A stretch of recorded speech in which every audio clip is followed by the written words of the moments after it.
an unsuspecting camping trip turns into something much more dangerous and much more deadly when some unexplained killings have been happening in a small beach community on the Pacific Northwest. Will our preteen antagonists get to the bottom of this and survive? What's that? You want to be scared? Come with me.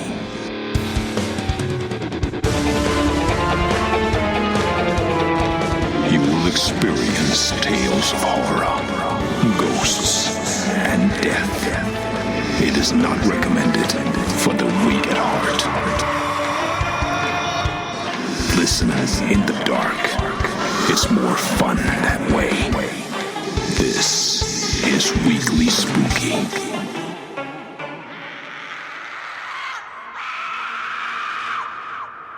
Hello, my spookies. It's Wednesday, and you know what that means. It's time for a little spooky in your weekly. I'm your host and narrator, Enrique Couto, and we have quite the terror tale for you here tonight. One that's even a bit kid-friendly. That is, if your kids love to be scared. So make sure you stick around for this terrifying tale of Sasquatch and so much more that goes bump in the night. But before we get to that, I want to say a very sincere thank you for listening to the program, especially in the spring and summertime months when many folks aren't thinking in their spooky mindset. But you, my dear listener, are a steadfast, all year long spooky. And I love you for it. And if you want to get even more spooky in your weekly, head to weeklyspooky.com and click on Patreon. For as little as $1 a month, you get 2 shows every 30 days as a bonus. And right now, there's an entire exclusive audiobook available for your listening pleasure. So head to weeklyspooky.com, click on Patreon, and for as little as $1, get all kinds of groovy, spooky, extra content. And if you want to help us in a way that costs you absolutely nothing, just go to Weekly Spooky on your favorite podcasting app like Apple Podcasts or Spotify. Make sure you're subscribed and leave us a 5-star rating. It really helps us find more spookies like yourself. And if you want to join us and hang out, you can head to Facebook and type in Weekly Spookies Tomb of Terror. It's a little spot where myself and many of our authors and many of you spookies get to hang out and share memes, scary stories, and all kinds of fun stuff. But now, my friends, it's about time for us to go camping. I hope you packed a sturdy tent. We'll get to that right after this.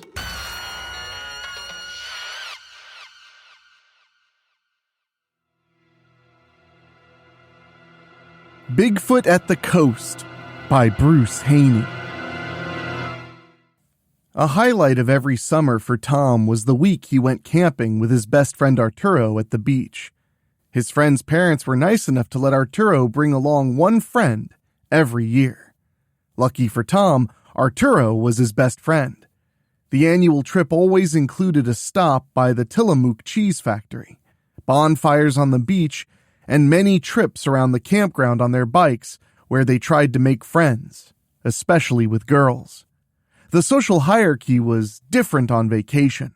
At school, they were loners, but at the beach, they made friends with everybody, and even girls would talk to them, something that would never happen at Barkley Elementary. Arturo's family was well-to-do, so he always had a nicer bicycle. But this last year, Tom had been saving the money he earned doing extra chores around the house and begged his parents to take that money and put it towards getting him the bike of his dreams for his birthday. They agreed, so Tom got his own Presto 4500, a true BMX bike. It was his most cherished possession. It was a thing of beauty. It had minimalist graphics, a sky blue paint job, and it was fast. It was nothing like his old thrift store Huffy. It had all the bells and whistles, too. The upgraded spiked metal pedals and foot pegs so he could give a buddy a ride if needed. The lady at the bike shop tried to talk him out of the pedals he chose. You sure you want a set of ankle biters? Ankle biters? His worried mother asked. Yeah, do you see the spikes on those things? The spikes are 1/4 of an inch taller than any other pedal on the market. It used to be that about half of these that were sold would be returned a week later and exchanged for plastic ones. Oh dear, you sure you want these? His mother asked. They do keep you on better for jumps and whatnot, right? Tom asked the lady behind the counter. They do. So, he got them. Before they left, his mother asked the cashier about the return policy again. You said that they used to get returned a lot. Why don't they anymore? New policy. No return on metal pedals. Oh, his mother said. I was getting tired of cleaning teenager blood off of them, the cashier explained.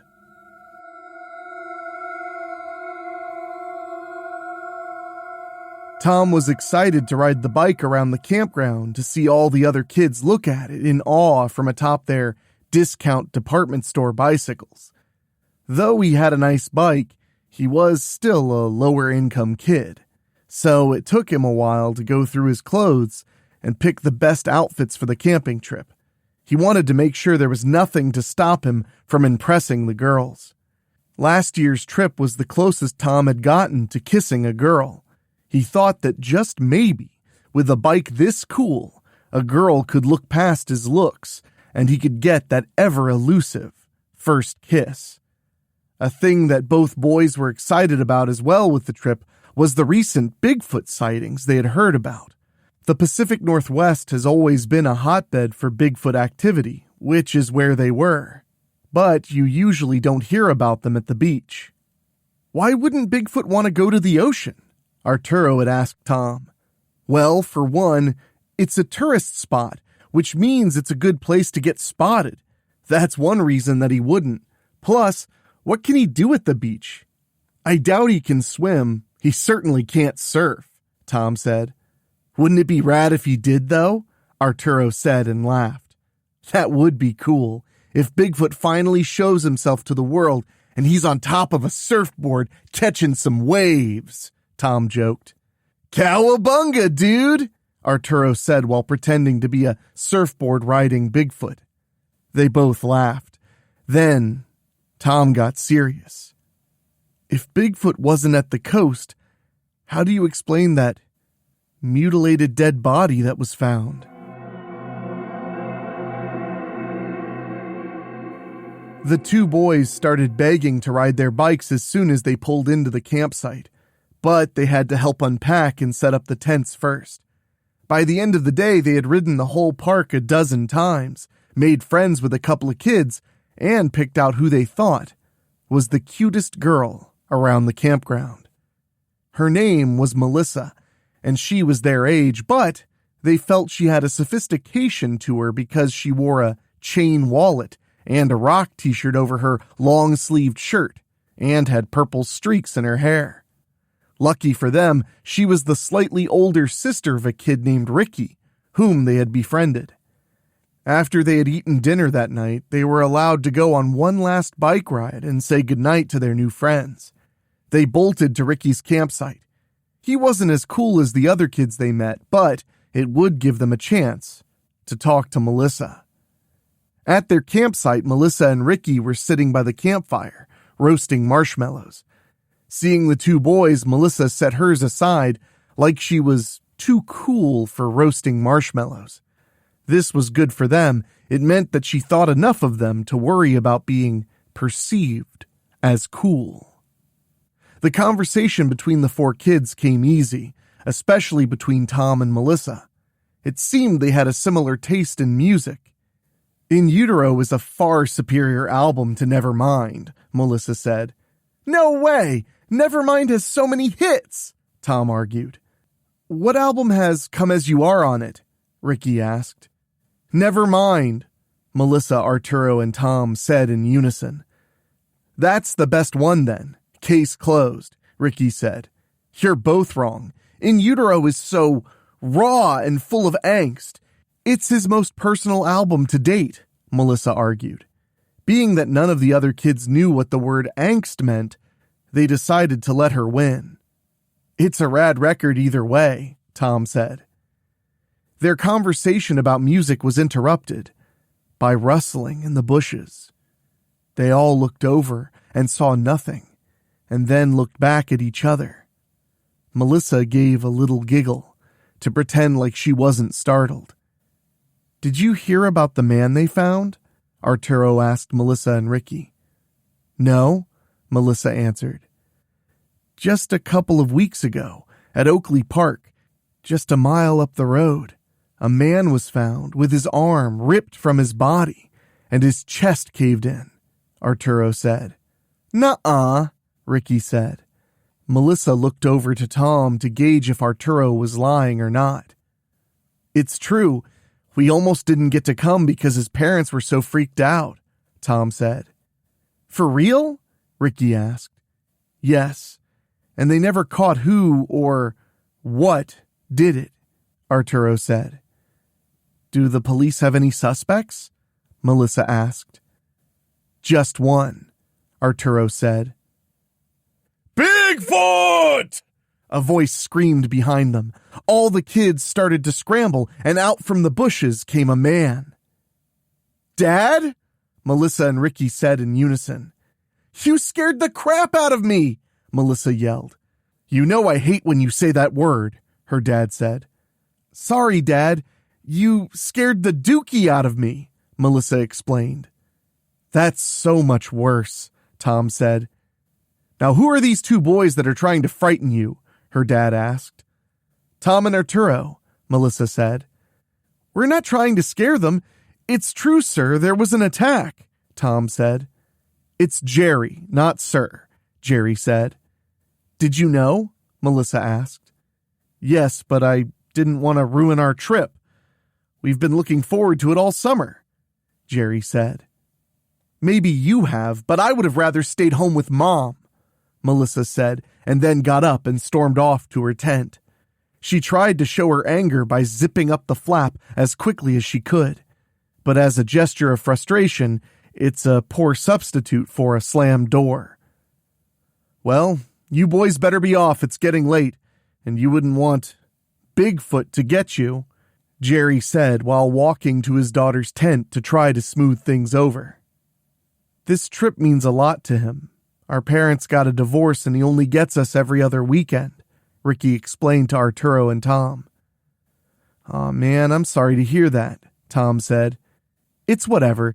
He goes all out on birthdays and Christmas presents now, so that's been nice.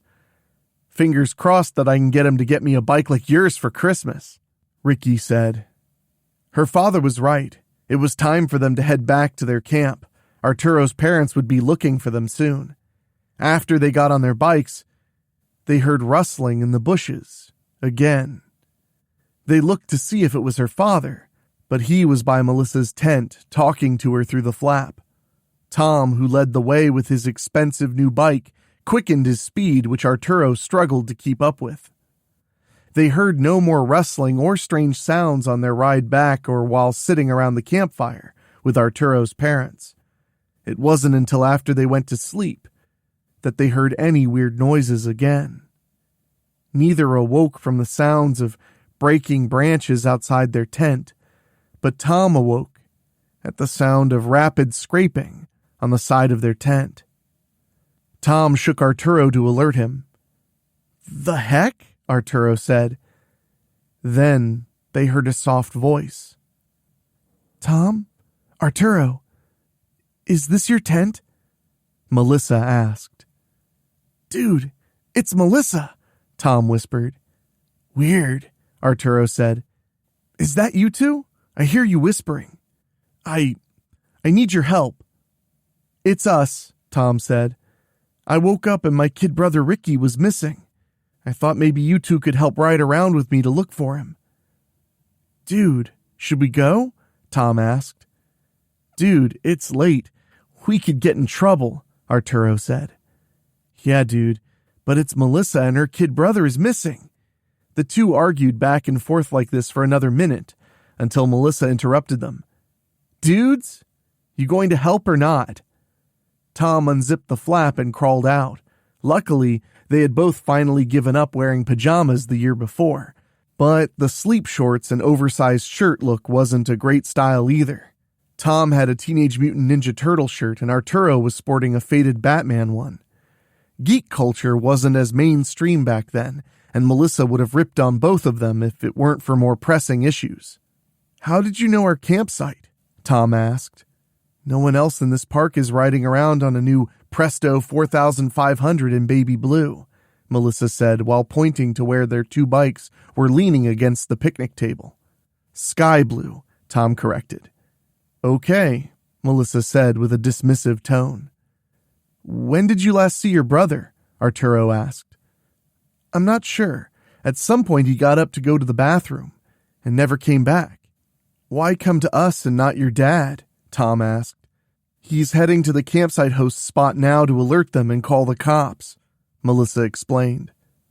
"Okay, well that's good," Tom said. "But I figured that it wouldn't hurt to look for him ourselves in the meantime," Melissa explained. "Hopefully it's not Bigfoot that's got him," Arturo said. Tom elbowed him in the stomach and Melissa gave him a dirty look. "Sorry, just joking. Trying to lighten the mood." They decided to split up. They all knew the paths well. Arturo would take the left road and Melissa would take the right. Tom was feeling brave and told them he would take the trail. It went through the woods but crossed over the other two main roads in a few places, so they should cover a lot of ground and have opportunities to meet up and update each other. Because of this bravery, he would be the first to greet the danger. More scares to come. Weekly Spooky will be right back. Before that happened, he had ridden most of the trail. When he crossed the left road, he saw Arturo, who just shook his head no and continued searching. When he crossed the right road, he ran into Melissa. "You see anything?" she asked. "Nothing yet," Tom replied. "Me either," she said. "Don't worry, I still have the other trail to explore," Tom offered. Then Tom made his way to the other trail. He dreaded this one because it went deep into the woods instead of following the beach. The trees were older on this side and larger, so only a small amount of moonlight made its way in. This made for a less illuminated trail that was filled with shadows that moved as the clouds passed over the moon. The soundscape was more active as well. He could hear unknown animals move through the bushes and could hear an owl hoot in the distance. Tom was letting the atmosphere get to him, and he wanted to turn back, but then, in the distance, he saw something on the trail ahead of him. He rode over to it. It was Ricky's jacket. He thought about turning around and finding Melissa or Arturo, but was afraid that maybe that little bit of time backtracking would be enough of a time loss to not save that poor kid. Further down the trail, he saw prints on the ground, but they didn't seem to be as big as what he thought a Bigfoot would produce. As he was inspecting the prints, he heard a voice in the distance. So he jumped back on his bike, intending to go full speed towards the sound. But his foot slipped, causing those fancy metal spiked pedals to smash into his ankle. Since he was wearing shorts, there was no buffer between the spikes and his legs. He started bleeding, but adrenaline helped him get back on the pedals and move forward. "Damn ankle biters," he muttered to himself. Tim not only slowed down but came to a complete stop when he spotted Ricky up a tree with a giant black bear at the bottom of it, making moves to climb up after him. Tom stood in shock, not knowing what to do, but knowing he had to do something. When the bear started climbing up the tree, he knew he couldn't wait any longer. "Presto 4500, you better be as fast as they claim," Tom said to his bike. His plan was dumb, but was well executed. He rode right up to the bear and kicked him as hard as he could. For a moment he thought he was going to lose his balance, but corrected at the last second. The bear jumped down and chased him. Tom was able to get his bike up to full speed, but the bear was fast and was quickly lessening the gap between them. Tom took the trail onto one of the main roads where he ran into Arturo and Melissa. "Bear! It's a bear! Your brother is up a tree! Bear, now! Chasing me!" Tom yelled fast as he rode away, hoping that they heard it all. Melissa jumped on her bike and started heading in a different direction. Arturo followed Tom. Once the bear showed itself and followed the two boys, Melissa headed down the trail to find her brother. The bear followed for a while but began to lose steam, and eventually, the two boys lost him. During this time, Melissa was trying to talk her brother down from the tree. "Come on, Ricky! It's not safe," Ricky said. "It will be once you get back to camp," Melissa yelled. "I'll take my chances. Get down now or I'll tell Dad about those magazines you have hidden in your bedroom," Melissa threatened. "How do you know Does it matter?" Melissa interrupted. Okay, I'm coming down," Ricky said while climbing down the tree. When Tom and Arturo made it around the loop again, they were relieved to spot Melissa and her brother speed walking back to camp. Melissa didn't have pegs, so she couldn't carry him. "You got him down! Rad! I can ride him back to camp on my—" Tom began to say, but was interrupted by Melissa yelling, "He's back!"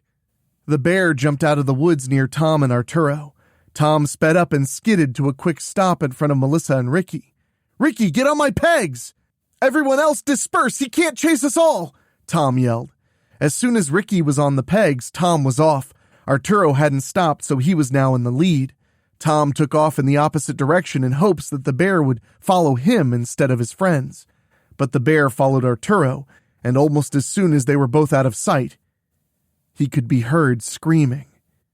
"What do we do?" Ricky screamed in his ear. "Fudge," Tom said, and looked around for options. He spotted a solution and smiled to himself. There was an outhouse. He sped over to it and slammed on his brakes. Ricky was not ready for this, so he flew off and tumbled to the ground. "Okay, get in the bathroom, lock the door, and be quiet," Tom yelled, and took off before looking to see if the kid had listened. Tom hauled butt towards where the bear chased Arturo. He knew it was a risky mission, but he also knew that Arturo was his best friend. Things were not great. There was a large gash from the bear's paw across Arturo's chest, and the bear was chewing on his arm playfully. But it did appear that his friend was still breathing. So, once again, Tom tried the trick from before. He rode by and kicked the bear even harder than he had before. Then went to take off, lost his balance, and the spiked pedal slammed into his ankle again in the same spot, this time ripping an even bigger hole, piercing an artery.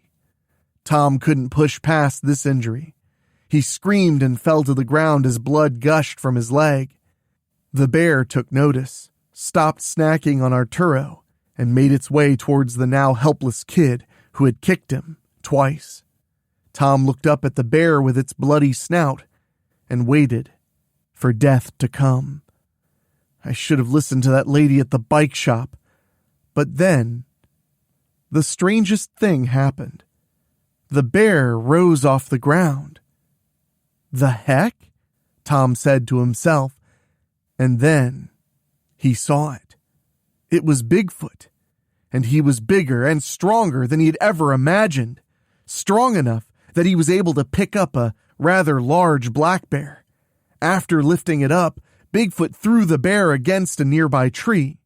Then he began to head to where the bear had landed to finish the job. As he was deciding what his finishing move would be, police lights lit up the area and the familiar whoop whoop could be heard. Bigfoot then looked at the two boys, and then back to the bear, which seemed to be down for the count anyways. So Bigfoot shrugged and took off into the woods. That is when Tom passed out from blood loss. When he woke up, he was in the hospital. Across from his bed, he saw his friend Arturo was there too. That bear had hurt Arturo badly, but only enough to put him in the hospital. Not enough to put him in the morgue. Tom was hurt too, but just from his own beloved bike. "I guess the camping trip is over," Tom said to Arturo when he woke up. Yeah, and you still never kissed a girl, Arturo said and laughed. There's always next year, Tom said. Next year? I think I'm done camping, Arturo joked. Then a knock was heard outside their hospital room. It was Melissa. Is that all you boys think about? You survived a bear attack, and all you're thinking about is that you didn't get to kiss a girl? Melissa laughed. Tom looked over at Arturo, who blushed. Then they all laughed. I just wanted to come by and say, thank you. You saved my brother's life, Melissa said. Don't mention it. I did what I had to do, Tom said. Yeah, but that bear almost killed you. Thank God the police showed up in time to shoot it, Melissa said. Thank God for Bigfoot, Tom proclaimed. What? Arturo asked. Oh my God, don't tell me that neither of you saw that giant Bigfoot pick up that bear and throw it, Tom said. Wow, you did lose a lot of blood, Arturo laughed. How many drugs do they have you on? Melissa asked. I saw him, I swear, Tom declared. Sure, well, sorry I can't stay because of the situation. My mom is making my dad bring us home immediately. But I just wanted to say thanks to the two of you, Melissa said. Then she walked over and kissed Arturo on the forehead. Arturo smiled over at Tom. Tom's jealousy only lasted a couple of seconds because she walked over to him and kissed him on the lips. Before she moved away, their eyes met, and Melissa said, I believe you.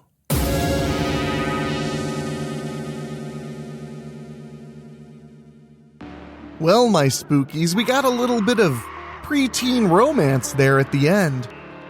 Do you believe, you out there listening, do you believe in the Sasquatch and the Bigfoot and the Yeti? Well, whether you do or don't, it would be cruel of me not to remind you I have a Bigfoot television series available right now over on Tubi, TUBITV.com. It's completely free to watch and it's called Boggy Creek, the series. So why not check that out if you have a little bit of time to kill? It's 6 episodes and they're 30 minutes apiece. It'll give you all kinds of spooky Bigfoot vibes, and it's produced and directed by yours truly, and most of the episodes are written by our producer, Dan Wilder. It was one of the last things we did before we launched Weekly Spooky, so you know it'll be a lot of fun. That's at tubitv.com. Type in Boggy Creek, the series. Many of you also know I'm in the middle of directing a brand new horror film called Babysitter Massacre: Sleigh Bells. Well, it's going very well right now, and I want to say thank you for all the support you've been showing me.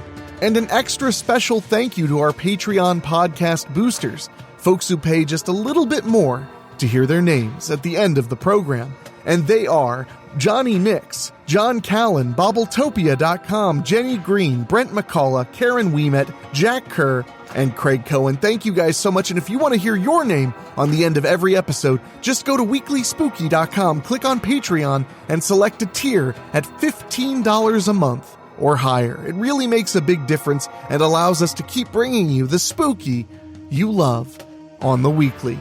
But now I need to get ready to head back to set and keep directing that brand new horror film of mine. So for myself, for my producer Dan Wilder, for my executive producers Rob Fields and Mark Shields, and my composer Ray Mattis, I will talk at you next time. Thank you for listening.